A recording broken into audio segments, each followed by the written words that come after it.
Miami-Dade, getting your COVID-19 vaccination is an important part. Help everyone stay safe as we continue to fight the spread. And we can protect those most vulnerable around us.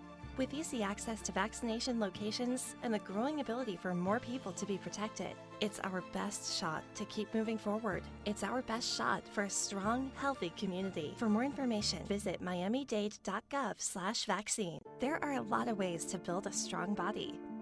And for the residents of Miami-Dade, getting your COVID-19 vaccination is an important part. Help everyone stay safe as we continue to fight the spread. And we can protect those most vulnerable around us. With easy access to vaccination locations and the growing ability for more people to be protected, it's our best shot to keep moving forward. It's our best shot for a strong, healthy community. For more information, visit miamidade.gov/vaccine. There are a lot of ways to build a strong body. And for the residents of Miami-Dade, getting your COVID-19 vaccination is an important part. Help everyone stay safe as we continue to fight the spread. Good morning. It's Tuesday and it's 11 a.m., which means it's time for the FIU Music Hour on WDNA 88.9 FM, where we present live weekly performances in the WDNA Jazz Gallery and feature students, faculty, and alumni from Florida International University's Herbert and Nicole Wertheim School of Music and the Performing Arts. I'm your host today, and FIU faculty Dr. Russ Spiegel, and along with our executive producer, Dr. Karen Velas, we'd like to welcome you to our show. Whether you're listening to us at home, in your car, or live on WDNA.org/FIU, we are delighted to have you with us. Today, for our last live show of the year, we are pleased to feature the Fernando Ulibarri Trio, featuring also Fernando, Vince DuPont on bass, and John Yarling on drums. FIU alumnus Fernando Ulibarri is an active performer, composer, and educator based in Miami, Florida. Originally from Costa Rica, he relocated to Boston in 1998 to study at the Berklee College of Music, graduating with a dual bachelor's degree in music synthesis and jazz composition. Fernando moved to Miami to attend Florida International University in 2006 and obtained a Master of Music degree in jazz performance there.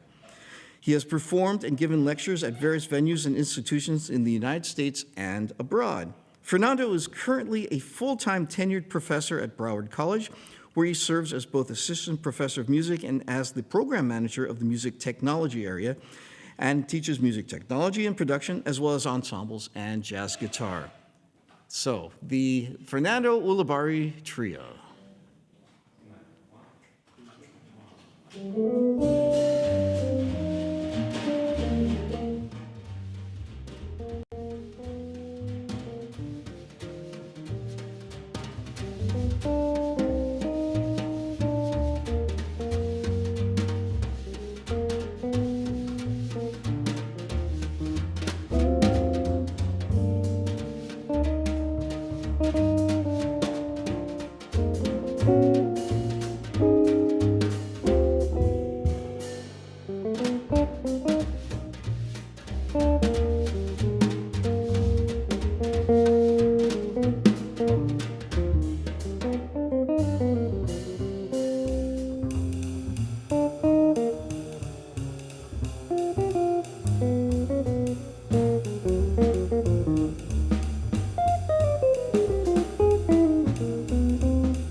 the Fernando Ulibarri Trio, and I'm here in the studio with Fernando.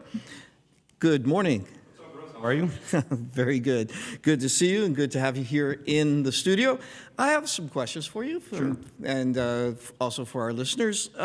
Maybe you can talk a little bit about your musical background, where you come from. And Sure, absolutely. So I'm from Costa Rica. I grew up in San Jose, which is the capital. I started playing guitar when I was probably around 13, 14, somewhere around there. Because I like rock music. I guess at the time I was into, I still am, I guess, but AC/DC, Guns N' Roses. And I really wanted to learn to play those songs. The reason I'm laughing just because we're a little further away from that at this point, I guess we can say. Well, I mean, I guess so, but hopefully not in spirit, right? No.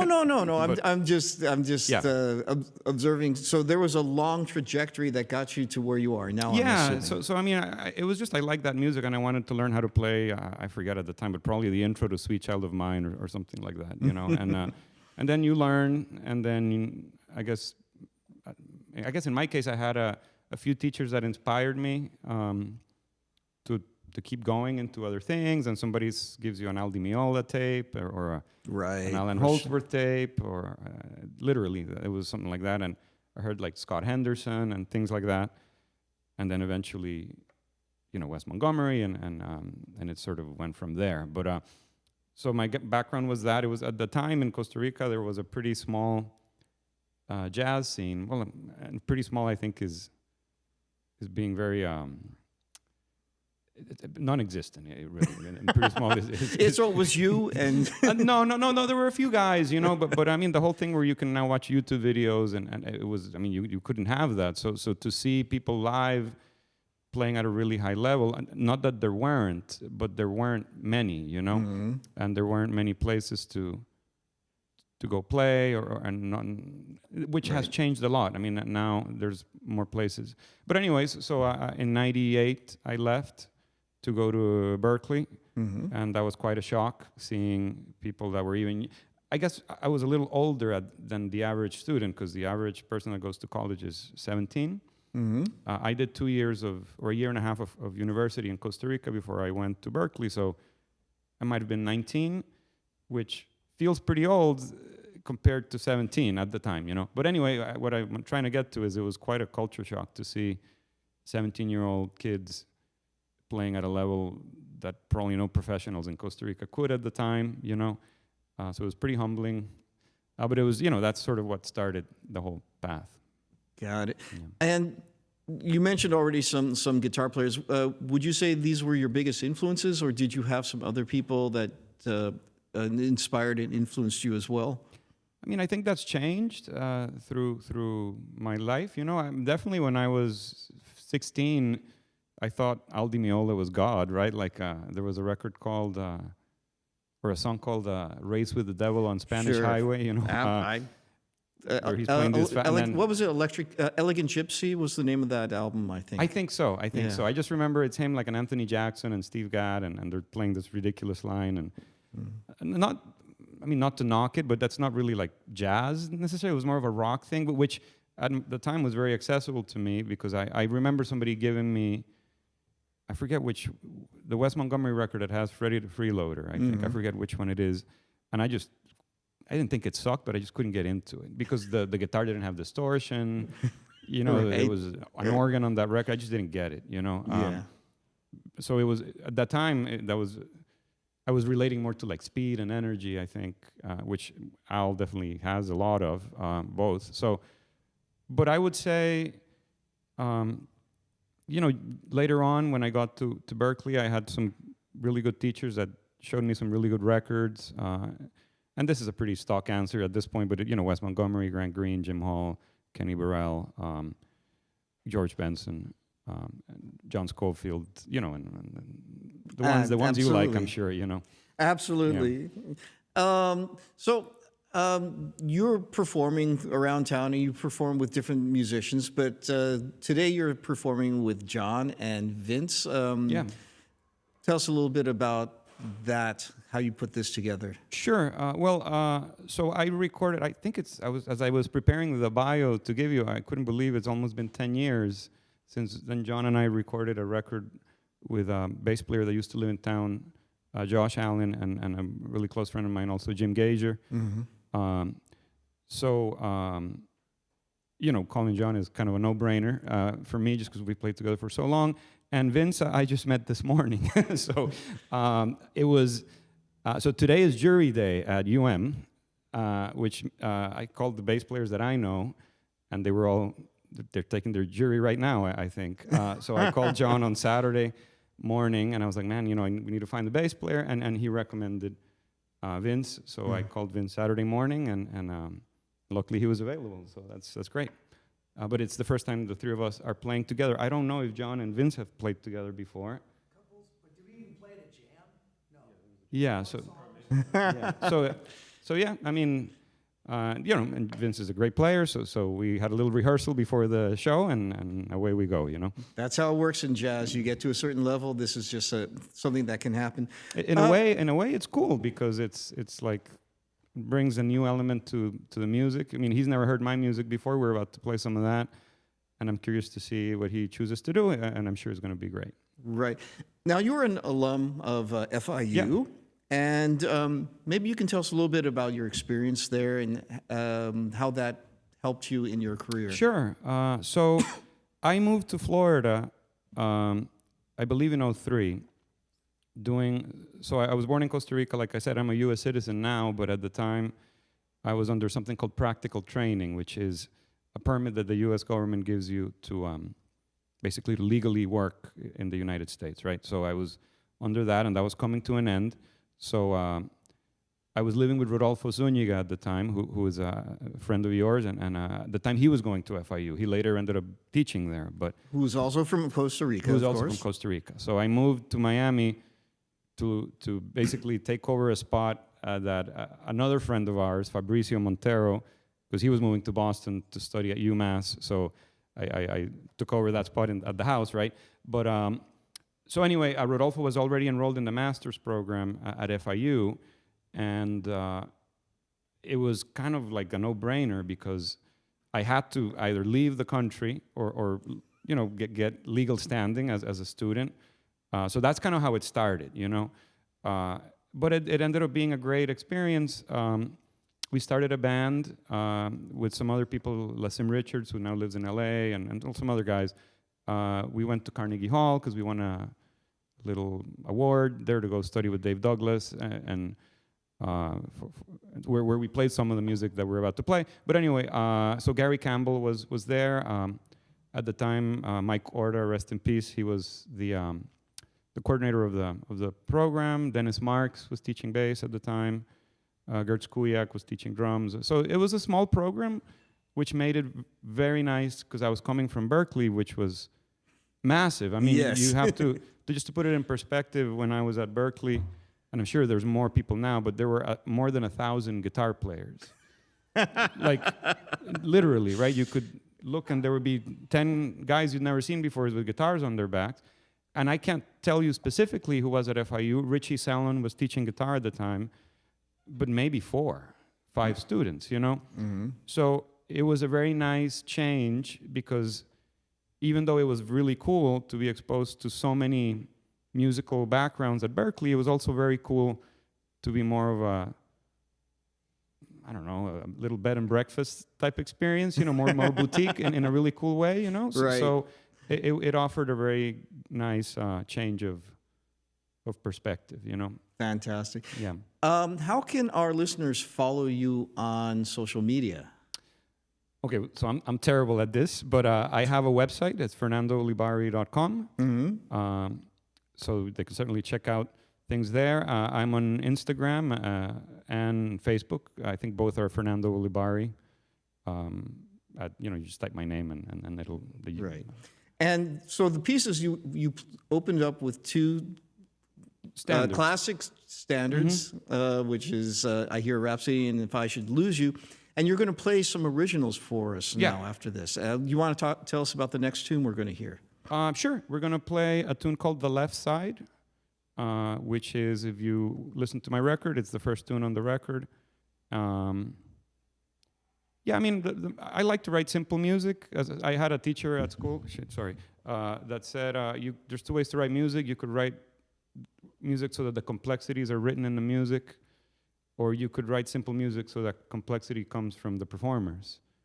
I like the second part, the second approach when I'm playing music, because it's more fun for me to think of making complex situations out of the playing, as opposed to having a really intricate thing pre-written and set. You know, so that's kind of the approach specifically for these tunes, specifically for this first tune, more so than the others, I think. And I have to ask, for the left side, obviously our listeners can't see, but you are a left-handed player. You play the guitar, I'm not going to say backwards, but the other way around. Yeah, so if a typical guitar player, the headstock of the guitar faces left, and they pluck the strings with their right hand, my headstock faces right, and I pluck the strings with my left hand. Now, that being said, there's people that just flip the guitar over so that what we would call the high E ends up being furthest away from the ground. I actually flip the strings. Right. Yeah. So, but I wanted to ask, so does the left side have to do with that, or with the left side of the brain? Probably, I don't remember now because I wrote this tune a long time ago. Definitely not the left side of the brain. Okay. It doesn't go that deep. All right. So the Fernando Ulibarri Trio with the left side. Thank you, Russ.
You're listening to the FIU Music Hour on WDNA 88.9 FM with the Fernando Ulibarri Trio. We'll be right back after these messages.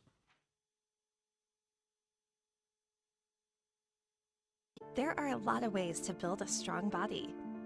And for the residents of Miami-Dade, getting your COVID-19 vaccination is an important part. Help everyone stay safe as we continue to fight the spread. And we can protect those most vulnerable around us.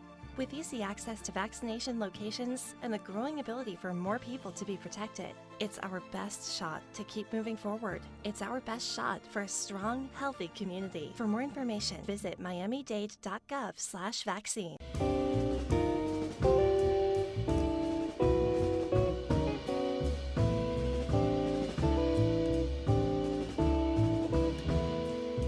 Back to our show with the Fernando Ulibarri Trio.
couldn't ask for a better Yeah.